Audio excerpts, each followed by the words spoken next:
Shalom saudara-saudari yang terkasih di dalam Tuhan Yesus Kristus. Berjumpa kembali di dalam Suara Pastoral pada pagi hari ini.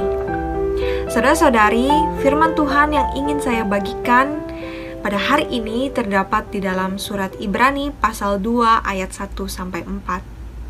Saudara-saudari, jika kita berbicara mengenai berdiri teguh di dalam kebenaran dan anugerah, tentu kita semua tanpa terkecuali sering mengalami kesulitan. Kenapa bisa sulit untuk berdiri teguh di dalam kebenaran dan anugerah?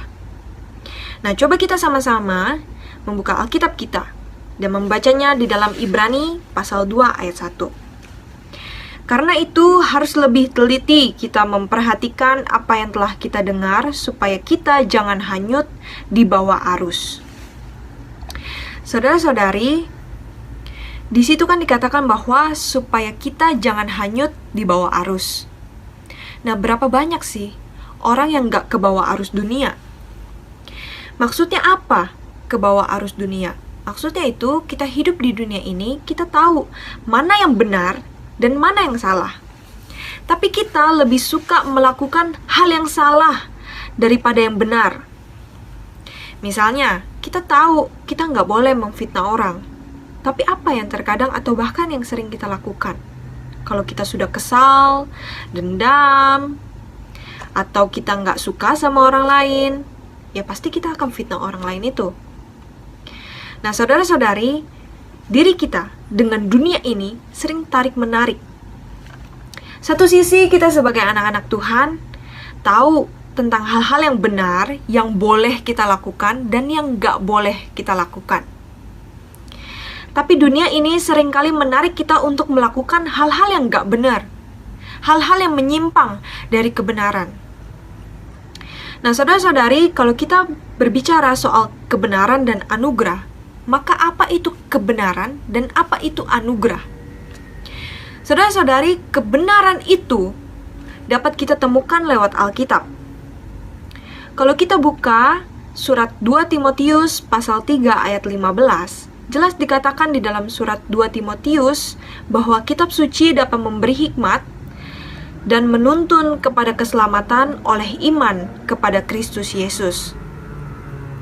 Tapi di situ dikatakan bahwa dari kecil engkau sudah mengenal kitab suci. Nah, saudara-saudari, siapa yang tahu Pak Presiden Jokowi?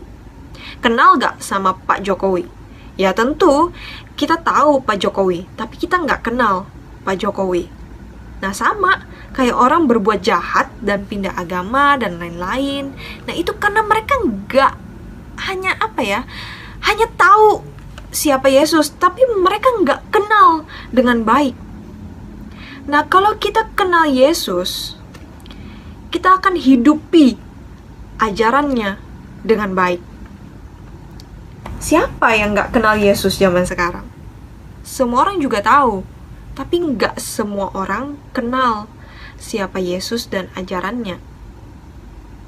Nah, saudara-saudari, kalau sekarang kita berpikir, wah kayaknya aku belum kenal Yesus dengan baik deh. Soalnya aku belum menghidupi ajarannya dengan baik. Saudara-saudari, pengenalan itu bukan berlangsung sesaat, tapi seumur hidup.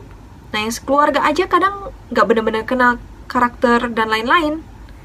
Apalagi dengan Yesus yang belum pernah ketemu. Jadi respon yang tepat adalah komitmen untuk mau terus belajar mengenal Yesus lebih dalam. Jadi saudara-saudari, kita bukan cuma harus tahu firman, tapi kita perlu kenal firman. Nah, saudara-saudari, kalau kita bicara soal anugerah, kita kan orang berdosa, yang jangankan diselamatkan, bahkan mungkin terima kebenaran firman Tuhan pun sebenarnya kita nggak layak. Maksudnya apa? Maksudnya itu ketika Yesus mati untuk tebus kita dari dosa, kita dapat hadiah, yaitu anugerah itu, yang nggak seharusnya kita terima, yaitu kebenaran dan keselamatan itu. Jadi saudara-saudari, jangan tuh kita sia-siakan anugerah dan kebenaran yang Tuhan berikan kepada kita.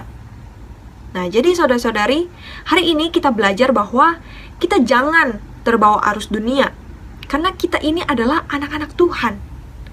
Jadi hidup kita harus berbeda dengan dunia ini. Lalu kita juga belajar untuk berdiri teguh di dalam kebenaran dan anugerah. karena Tuhan sudah memberikannya kepada kita secara cuma-cuma. Karena secara cuma-cuma Tuhan berikan kepada kita anugerah keselamatan itu, maka janganlah kita sia-siakan anugerah yang Tuhan sudah berikan.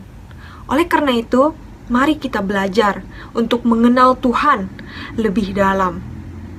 Jadi kita bukan cuma sekedar tahu firman, tapi kita harus kenal firman.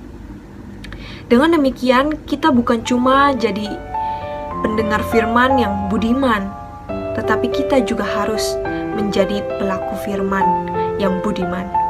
Amin. Tuhan Yesus memberkati.